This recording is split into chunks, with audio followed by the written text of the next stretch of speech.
integrated pest management specialist with University of Minnesota Extension. And unfortunately, we can't have live field days because of the virus. I was hoping Ken Osley would be part of this discussion, but it sounds like he may have the virus. So you're going to have to suffer through my limited knowledge of corn rootworms. We usually have a few rootworm experiments at the Southwest Research and Outreach Center every year. And what I'm going to try to do is show you some of those results out of a couple of experiments. Gives you a perspective on how some treatments work. And so let's get started down the road. All right, so what we're going to go through today here is a brief history of corn rootworms in Minnesota. Just go through that real briefly, the two species. And then we're going to get right into the tour of the research here at Lamberton. And then hopefully we got some time here to discuss some management options towards the end. If we look at corn rootworms in Minnesota, there's two species. The one that's causing the most problems right now is western corn rootworm. It's native to the New World. It looks like it's presumed to be, came out of the tropics on some of the ancestors of corn. First described in Kansas in 1868. They had a few problems in Colorado and Kansas in the 19-teens, but it really became a pest after they started growing continuous corn in Kansas and Nebraska. Then in the late 50s, this insect saw a tremendous expansion in range. Got into South Dakota by 1955. And then in 1965, it was pretty much throughout the southern half of Minnesota. And coincidentally, this range expansion kind of coincided with the western corn rootworms developing resistance to chlorinated hydrocarbon insecticides. So that not only did something change with their susceptibility to insecticides, something probably changed behaviorally as well. In addition to chlorinated hydrocarbon insecticides, western corn rootworms are resistant to several other types of insecticides, pyrethroids, some of the carbamates, and some of the organophosphates. And they're also resistant now to, at least some populations are resistant to each one of the current commercial BT proteins out there right now. We'll talk about that in just a minute. Northern corn rootworms, these are the all green ones. These have a nasty habit of delaying egg hatch for a year or more. It's called extended diapause. It makes management a little more difficult. Western corn rootworms, at least in Minnesota, are laying their eggs in corn, and almost all the eggs hatch the following year. It's not a pest of rotated corn unless you might have some volunteer corn out there. Northerns, however, they don't have as strong as affinity to corn. They'll do a lot of foraging on pollen inside and outside of cornfields. It's believed to have fed originally on prairie grasses, and some of those can serve as a host short-term and some long-term for the larvae. As a pest, it was first reported in the 1860s in Illinois and Missouri, and we had reports of northern corn rootworm and corn in Minnesota before 1900. This is originally the most widely distributed pest of corn. And this one now also has been documented to have resistance to two of the BT proteins in corn, and those populations were discovered in North Dakota. So if we look at the proteins out there that are commercially available and when they were released, the first, or approved rather by the EPA, the first one was Cry3BB1 or yield guard rootworm. It was the same one that was in VT3s. That was 2003. Herculex was approved in 2006. Agrasure or MCry3A was approved in 2007.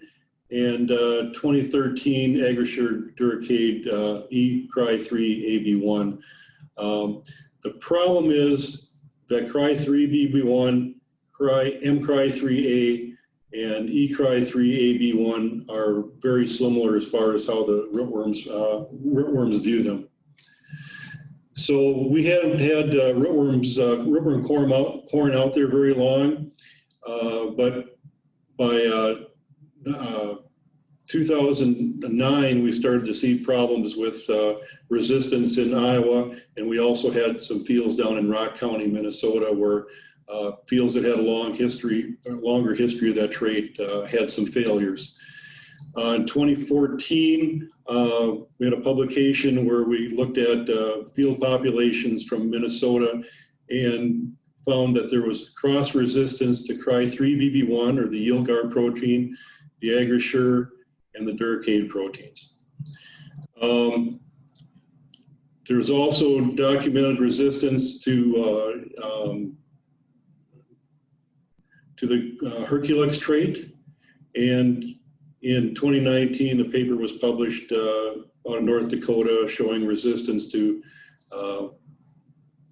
the yield guard and the Herculex trait in northern corn rootworms. There wasn't any cross resistance in those populations, so that was fortunate. So with that kind of background, you know, we had some resistance develop in a fairly short period of time, and that's kind of common with corn rootworms. They're very adaptable and pretty good at evolving ways around management strategy. So let's look at our experiments here in Lamberton. I've got 3 studies out this year. This is a seed treatment study. Basically nothing worked, and I'm not going to talk about that. This is the one we're going to spend most time on. It's several of the traits packages with an insecticide overlay on the top. And then we've also got some seed treatment and other liquid insecticides over on this part of the rootworm nursery, and I'll spend a little time talking about that as well. If you look at the aerial view here, all these divots here are severely lodged corn. There's lodging kind of here and there throughout, but these spots are basically flat. Tremendous corn rootworm pressure this year, and I think some of you guys are seeing that in the field as well. This area has been in corn for many years, and we've documented Cry3BB1 resistance in this field several years ago. So this first study that we're going to show you, and just imagine you're on a wagon out on a tour here, but what we've got is 4 hybrids, a susceptible hybrid, a smart stack hybrid, an AMXT hybrid, and a Durcade Easy hybrid. And each one of those is planted with and without a Aztec insecticide, granular insecticide.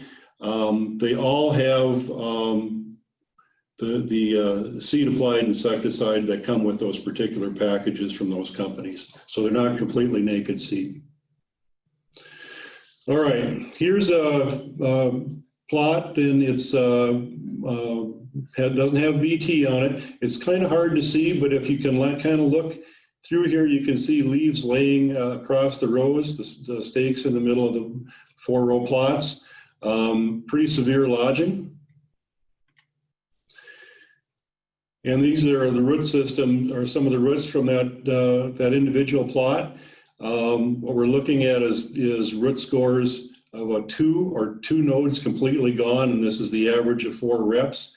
And what we're looking at is nodes 5, 6, and 7, and a 3 would be 3 nodes completely gone. So these are pretty well chewed up. Okay, a lot of damage. This is what the same hybrid looks like without an insecticide. See in between the rows, it looks pretty clean. And we do have some feeding here. We've got about a half a node gone in this particular plot, or in this particular treatment. And you can see those are a much better looking root system, but there is still about a half a node gone on average on these plants. So it's being protected. But there's still a potential for some yield loss with that kind of score, particularly if it was a drought stress year. All right, here's a Smart Stack hybrid. This one looks pretty good in between the rows. Not much lodging. And we do have a little bit of feeding on this one. Like I mentioned, this area has had 3 BB1 resistance in the past, or yield guard resistance in the past. And there's a little scarring on these roots, and occasionally you've got a root that's been pruned within 1.5 inches of the plant, so there is some damage here. If this was a half a node gone, this would be something that would need to be reported to the seed company. Here's the Aztec overlay on top of the Smart Stack. And it's not technically a 0. I didn't put in my partial pruning or roots pruned within 1.5 inches, or excuse me, I didn't put in my roots that were pruned more than 1.5 inches or just minor feeding on there, but it's pretty clean. And you can see this hybrid has a pretty good sized root system. The problem with doing studies like this without isolines is that a lot of how hard these get damaged depends on the root architecture, and that's definitely not the same from hybrid to hybrid. All right, this is an Acre Max hybrid. We just picked one that we had available. Rows look pretty good in between the rows. There is a little bit of feeding on this root system as well. Not to the point where you'd have much lodging, but you can see that this is a completely different root architecture than the previous one. It's a smaller root system on this one, maybe a little more susceptible to lodging. If we add the insecticide to this hybrid, again, in this particular case, these insecticides on top of the stacks are minimizing damage. It's working pretty good. And basically these, if you don't have root damage, or if your hybrid's working the way it's supposed to, you shouldn't see a benefit from an insecticide. We're seeing a little bit, but there's some fields out there that some of the pyramided hybrids from several companies and several different protein combinations are having trouble, okay? They're doing fairly well here compared to what's going on in some fields. All right, here's another hybrid, and if you look close, you can kind of see some plants leaning. There's some lodging in here, and this is the Duracade hybrid. Remember when I said there's cross resistance between this and the yield guard trait? And this one's definitely having some issues. We've got about 1 3/4 nodes pruned, and some significant lodging in this particular hybrid. Still lodged with the Aztec treatment in that plot, but overall, that insecticide did help maintain that root system. Okay, so if you're getting a benefit from the insecticide as far as root injury, and we'll see what happens with yield this fall, that's indicating that you've got some issues with the performance of that hybrid. There's a couple ways it can happen. One is just tremendous rootworm pressure, and that's the case in this particular study. We put sticky traps out, and we're running between 200 and 400 beetles per week. So those are pretty dense populations. Okay, if we look at some other insecticides, if we look, this is a completely different hybrid, and this one was planted naked, so it doesn't have any neonic seed treatment as a base. Our untreated, we've got 1.8 nodes gone. We've got a liquid here, index. It's better, the asterisks are better than the check, but there's still quite a bit of damage. Forced liquid, there's quite a bit of damage, and these two in the past have looked pretty good. They're struggling this year, and I think it's just too darn much pressure. Capture, no difference from the check. Here's our Aztec granula again, that's making a difference. Poncho, the rootworm rate of the 1.25 milligrams per seed, it's doing something. I wouldn't call any of these acceptable. And here's the lower rate of Poncho, or of 0.5 milligram active per seed. That's not doing much at all to protect the roots against rootworms. So, point is, just because you think you have to put a rootworm insecticide on to protect your hybrid, it doesn't mean they're all going to protect equally.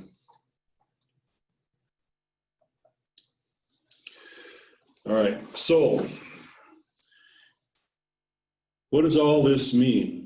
I think the thing we're really going to have to spend a lot of effort on in the future, at least till something major changes with rootworm management options, is trait performance, how well these things are working. So that means scouting fields, looking at root systems, either scouting beetles or using sticky traps, whole plant count beetles, or using sticky traps to evaluate, help evaluate pressure in individual fields. Pay attention to the insecticide performance.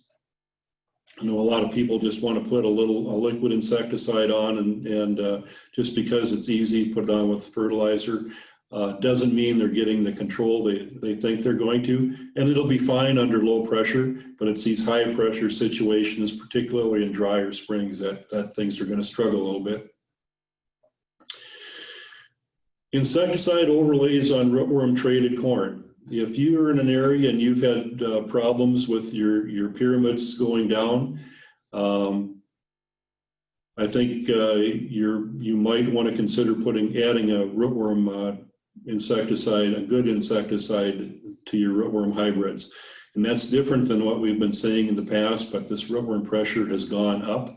We've had a few years where we've had low pressure, so we've kind of missed, we haven't noticed the problem just because we didn't have the larval pressure out there. Now that's, the numbers have gone up and we're seeing more damage again. And then finally, using crop rotation. Some guys don't want to rotate out of corn. Westerns don't have extended diapause, and if that's the problem in that field, or the bulk of your issue is western corn rootworms, and you've got one of these horrendous fields that's lodged and you got huge beetle numbers and no roots left, the smart thing to do would be to take that field out of corn for a year. And I know it's hard convincing people, but they're kind of fighting uphill otherwise, right? So that's kind of all I've got right now. And appreciate your attention. You guys, if you guys have any questions, just hopefully you put them in the chat box and I'll try to answer them. One question, Griff is wondering, was it 200 to 400 beetles per week per trap, or combined traps? That's per week in one trap. There's kind of a debate on how many you actually need as a threshold with the sticky traps. One school of thought, and the one that's coming out of Iowa right now, is 2 per trap per day. I think it can be a little bit higher than that, probably around 4 or 5, but 200 per trap per week is definitely a serious problem. And a follow-up question from Griff is, 1 year out of corn actually enough? It is for westerns, and because they don't have that extended diapause trait, most of the eggs are going to hatch. And where you can get into trouble is if you have a lot of volunteer corn in the field, so you've got planted the soybeans, that volunteer corn will keep that population going, and especially if it's getting to the point where it starts to tassel and shed pollen, it'll pull beetles back into the field. But as far as we know right now, western corn rootworms, 1 year will fix the field. And if you don't have a lot of problem fields in the area, you might be good to go and not have a rootworm issue out there for several years till that field gets recolonized and populations build back up. Ken is wondering, with Westerns, is 1 year out to soybeans going to be enough to crash these high populations? Yeah, that's the same question that Griff had. I think it is anyhow, and yes, it should be, at least as far as we know right now, it seems to be the case. It's a dry cough, it's a bad sign. What are you seeing for beetles outside of the Lamberton site? Are you hearing larger populations in other areas? Yeah, if you get into western Minnesota, and it's a fairly common occurrence, south central Minnesota, into, eastern South Dakota's got some significant issues. Right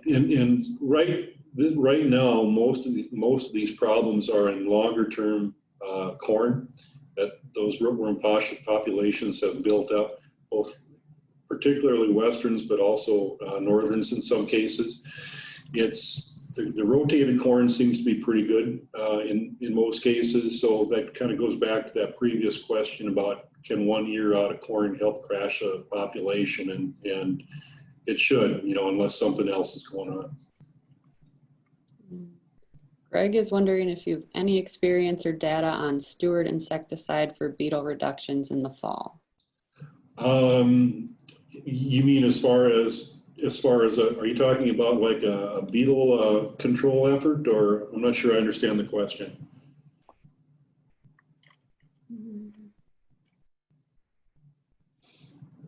The problem with, if you're talking about just general control of beetles to prevent egg laying in the field, it can work, but you've got to start it fairly early. You've got to start it about a week, 10 days after you see the first beetles, and you'll probably have to make at least one more application as beetles continue to emerge. They don't all emerge at the same time. And if you're waiting for fall to control beetles, most of that egg laying is probably going to have happened. It depends on what fall is. Greg Miller's got a question. Bruce, can you hear me? Yeah, I can.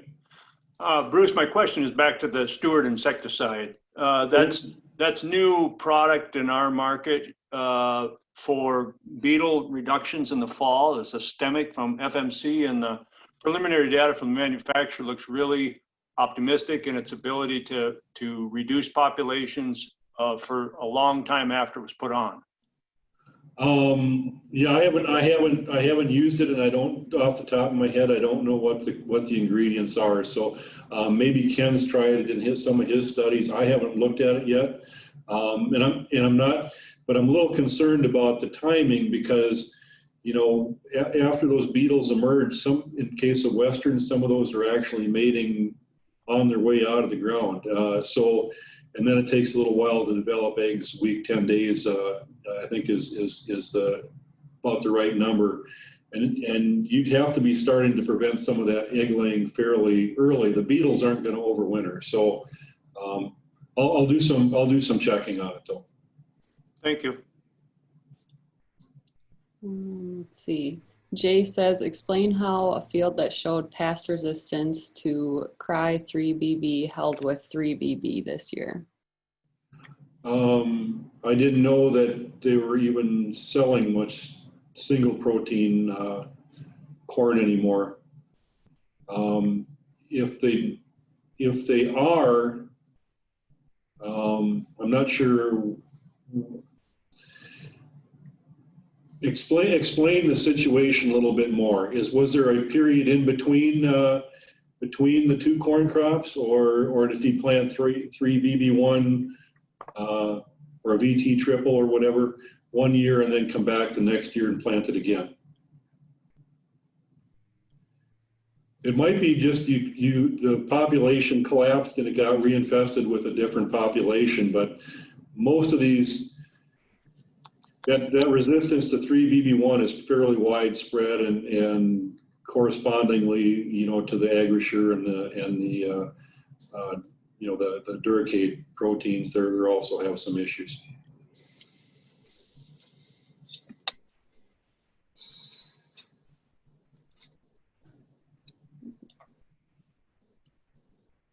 Jay, did that answer your question? I have you unmuted if you want to talk. Yeah, the question I had, Bruce, is because I thought that you were saying that your research location had a history of 3BB resistance present. And Correct. I found it interesting that it worked this year, but that the AB1 didn't. I thought it was interesting because I assumed that there was cross resistance. I would have thought There was both would have performed similar. There was no straight yield guard corn in there. It was either a Smart Stack or it was your Herculex and Duracade trait. So there was no straight yield guard in there, but the Duracade was the one that was struggling a little bit. The one that didn't have any Herculex to help it out. Yep, that's right. That makes sense. That makes sense, Bruce. Thanks. I always do, Jay. Just takes people a little while to figure it out. Okay, Troy is wondering, what is the western to northern ratio in Lamberton? At this particular site, it's almost all westerns. There's a few northerns mixed in, but they're by far the small part of the population. A lot of times what happens is as the longer that field's in corn, the more it shifts to westerns. It seems like they're a little bit, they can be a little more competitive, but I'm hearing stuff this year of problems with western population and mixed populations both. And once in a while, it'll be a predominantly northern population. But even there, it's usually continuous corn. Griff is wondering, why are some seed companies recommending rotating out of corn for 2 years? I'm not sure unless they're worried about extended diapause. If the field's got a lot of northerns in it, you might want to rotate out 2 years. As far as I know, we don't have any extended.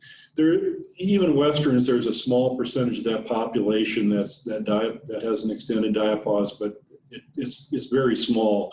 In northerns, it's maybe half the individuals will, last data that I saw, about half the population probably will go through extended diapause. So they may be worried about extended diapause, and that's why they want to run it 2 years out of corn, or they want to sell soybean seed. I don't know, one of the two.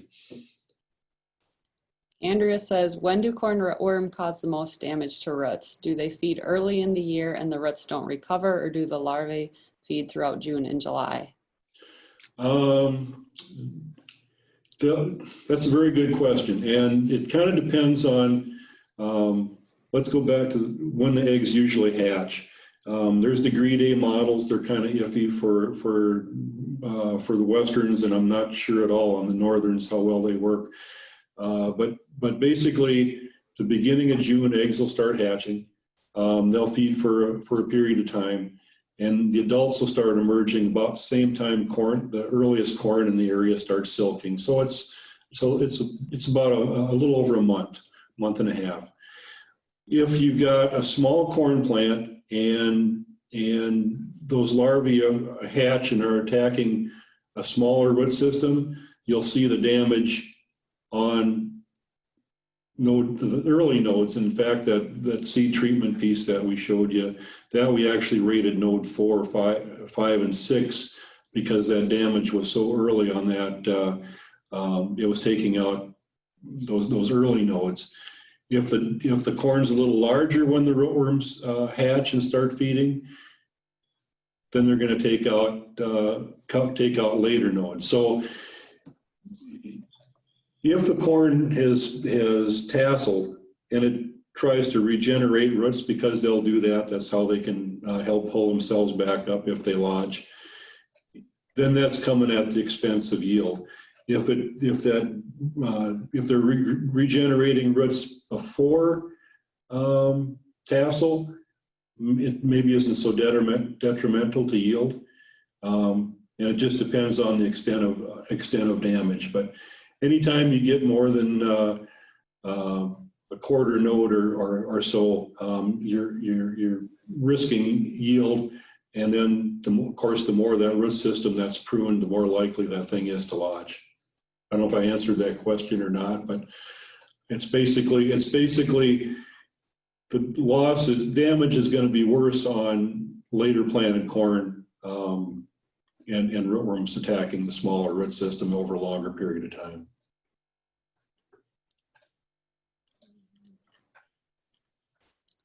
Harmon is seeing challenges in long-term corn rotations. What are you seeing in rotations? As far as if he's asking if is that where the damage is occurring? Yeah, that's most of the reports this year, the problems that I've seen or heard about this year. Most of those are in long-term corn, and again, if it's wet, particularly if it's westerns, it's fairly easy problem to fix if a guy could rotate out for a year or so, and can basically fix the problem. Putting an insecticide on top of a trait that's having problems isn't really doing anything long-term to help that field out. You're still selecting for resistance, even though you've got an insecticide on, and then you get into issues where if the population gets too high, then you've got problems, even though you might have a pyramid and an insecticide both. Steven says, do you feel the issues of 2020 are due to a lack of rootworm traits used in recent years and building up populations?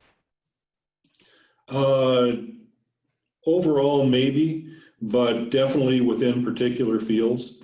And it doesn't even have to be non-traded, because we're seeing issues with some of these long-term fields that are pretty nasty, and they've had rootworm traded hybrids in there for a long period of time. So once that resistance develops and increases in that population, you can ramp up rootworm populations even in BT and cause some problem and have some problems. Griff says, I have a field of multi-year corn on corn where we had a strip of VT2 corn with full rate of Aztec. Roots are not good. Is this pressure, potential resistance to Aztec, or a combination of both? Griff, if it's VT2 corn, it doesn't have a rootworm trait on it.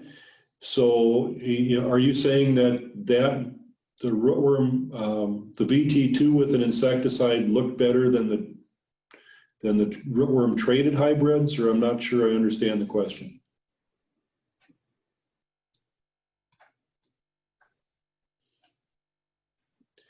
If you've got issues in a smart stack or an AMXT or a Chrome or something like that, part of it could be resistance and part of it can be a lot of pressure, but the two kind of go hand in hand to a certain extent. Can you hear me, Bruce? Yeah. So this is a field that we've rotated different traits through. I understand smart stacks and Herculex from Pioneer. They're doing the heavy lifting, but so for some unknown reason, he put a strip of VT2 Pro corn in this field this year, a full rate of dry Aztec, and those roots are extremely chewed up as well. I guess I'm just wondering if are we concerned about potential Aztec resistance on some of these fields that are getting Aztec year after year after year on top of this traded corn as well, or?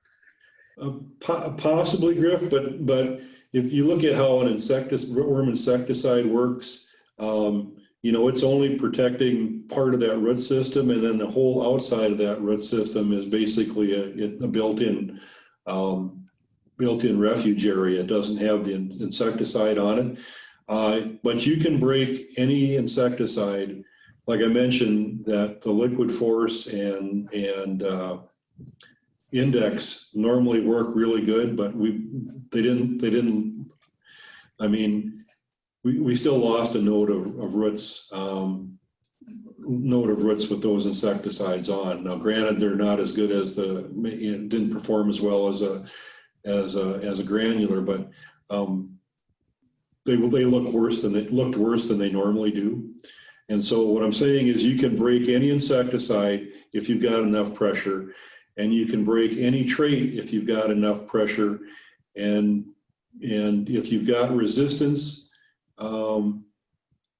it basically is you know, you can't tell if it's resistance or just a lot of pressure unless you have an idea of how many rootworms are out there, or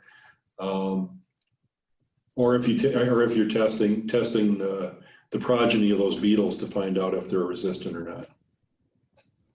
I don't know if I answered the question or kind of talked all around it, but it doesn't surprise me if you put an untreated hybrid in there and with an insecticide and it got hammered. I guess that's what I'm trying to say. At least not this year with the pressure we've got. And you were a little dry on the dry side this spring too, weren't you? Yes. Does it surprise you that particular hybrid is probably standing better and has better roots than the Herculex and Smart Stacks hybrids in the same field? With no insecticide? They're not related hybrids, are they? Oh, so it's not fair, but I just. Yeah. Well, I mean, what do the roots look like? Are the ones with the traded hybrids without insecticides chewed up more? That'd be the way to answer that question. They all seem to be fairly similar. I know the seed Yeah. company's been out and been calling them like a 1.5 to a 2, I think. So, Yeah. So I mean, it's just probably a little different in how the standability of that hybrid period, you know, or when that damage happened, you know.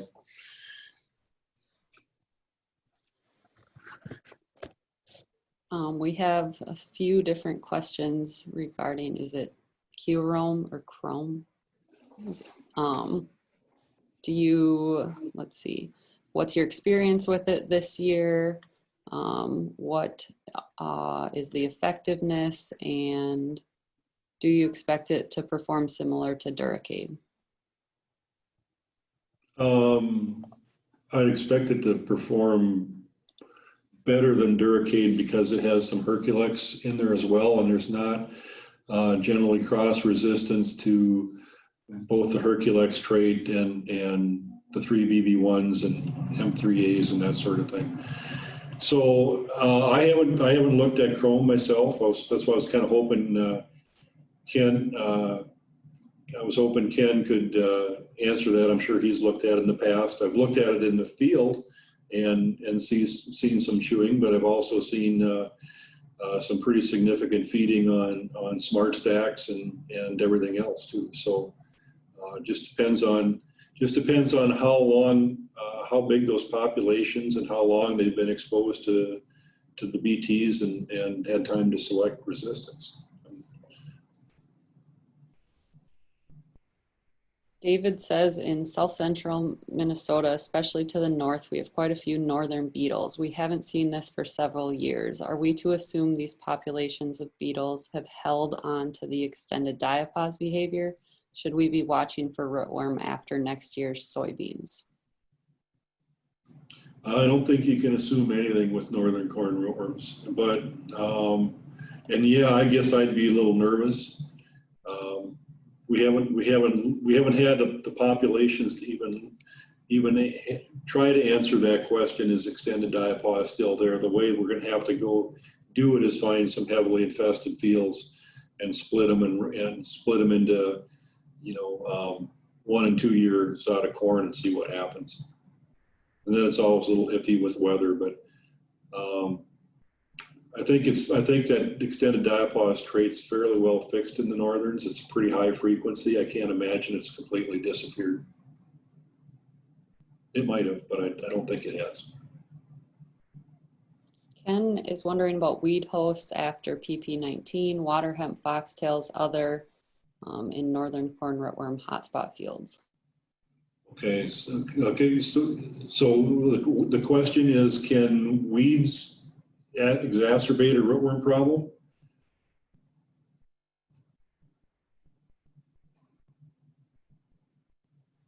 I'm not, Ken, you're allowed to talk now.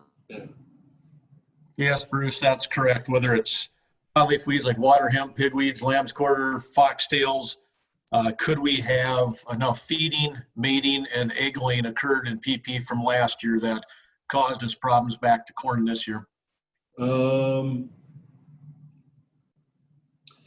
As far as we know, not with westerns around here, unless there's volunteer corn. I think we're still fairly reasonably certain that in this part of the world we don't have that variant that has lost its affinity to laying eggs in corn and lays them in soybeans or wherever else it feels like it.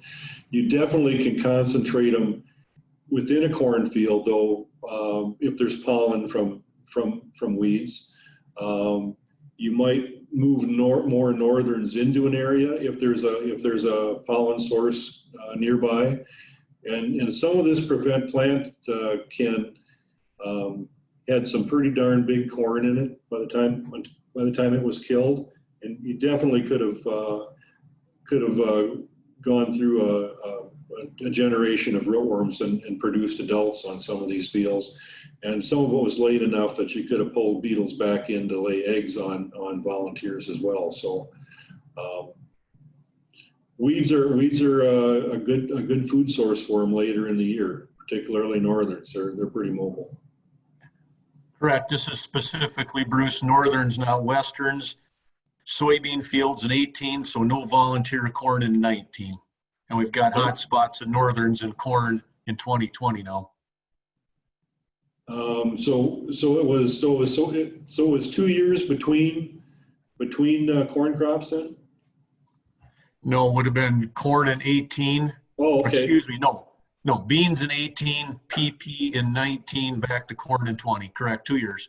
So we assume extended diapause was it could broke. still be extended diapause, or they could have been there could have been something happen in that PP, but I'm thinking it might still be extended diapause. Some of them will delay hatch even more than a year. My first thought is there was volunteer corn in there somewhere, but it doesn't.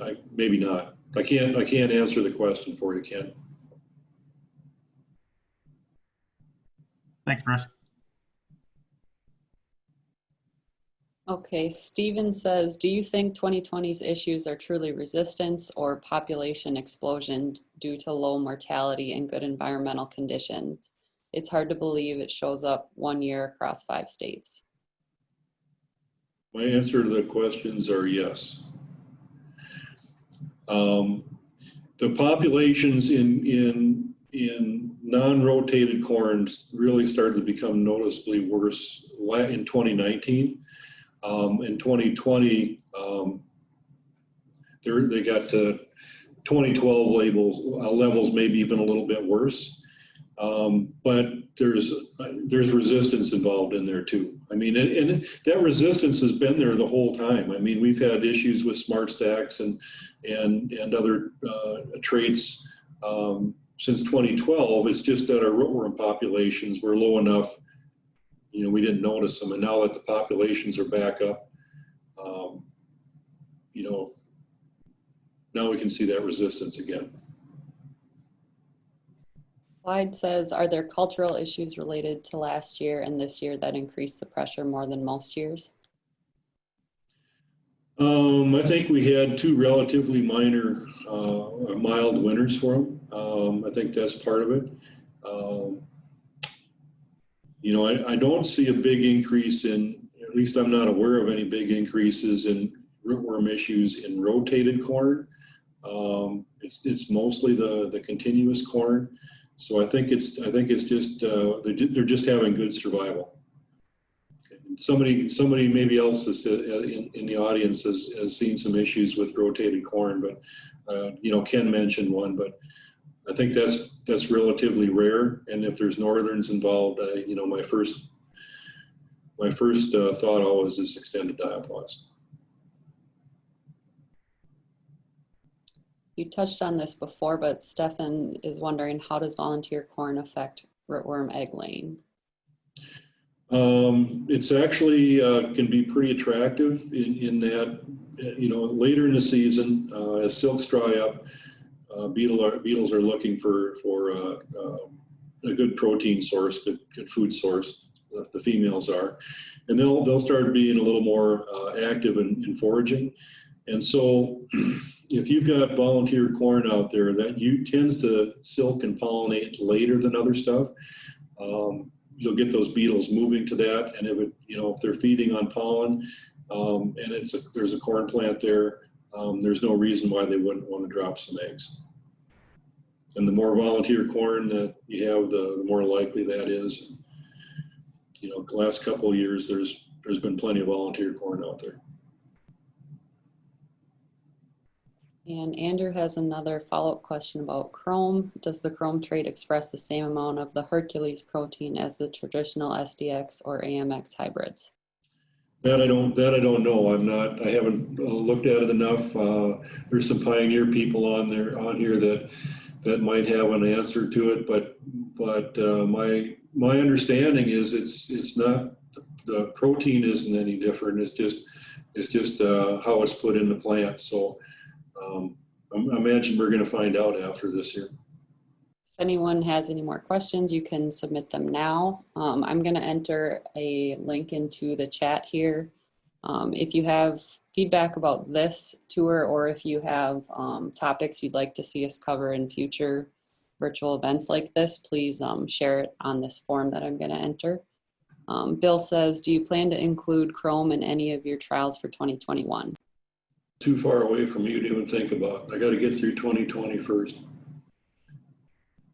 If this format, it's not near as much fun as a regular field day, but if this format's useful to you guys, we can maybe do some more later on. I'm going to go out and kill a bunch of soybean aphids later this afternoon, so there might be something to see there, something with fungicide studies, that sort of thing. So let me know if this works for you.